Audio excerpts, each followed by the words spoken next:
Hello Madanapalle. July 15లో మదనపల్లిలోని sanatorium Lord Pentland European Christian mission స్థాపించబడింది. ఇందులో ప్రత్యేక సంరక్షణ అందించడానికి 350 ఎకరాలలో టీబీ చికిత్స కోసం హాస్పిటల్స్ ని ప్రారంభించారు. ఈ స్థలం స్వచ్ఛమైన గాలి, అనువైన ప్రదేశంగా భావించారు. ఇప్పుడు మీరు చూస్తున్నవి శిథిలాలైన గృహాలు. ఇవి అప్పట్లో కట్టించినవి కాబట్టి ఇప్పుడు చూస్తే మీ బాడీలో వణుకు పుట్టొచ్చు. శానిటోరియం మన మదనపల్లి నుండి 4 కిలోమీటర్ల దూరంలో ఉంది. మన మదనపల్లి చరిత్రలో శానిటోరియం ఒకటి. శానిటోరియం ని ఆరోగ్య వరం అని కూడా అంటారు. అక్కడి వాతావరణం చాలా ఆహ్లాదకరంగా ఉంటుంది.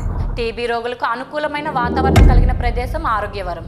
ఆరోగ్యవరం సముద్రం మట్టానికి 2007 అడుగుల ఎత్తులో ఉన్నది. ఈ ప్రదేశంలో ఆక్సిజన్ ఎక్కువగా, కలుషితం లేకుండా, వర్షపాతం తక్కువగా ఉండి రాత్రి వేళల్లో చల్లగా ఉండడం ఈ ప్రదేశం ప్రత్యేకత. ఇక్కడ చాలా చిత్రాలు కూడా చిత్రీకరించారు. మరిన్ని అప్డేట్స్ కోసం మన పేజ్ ని ఫాలో అవ్వండి.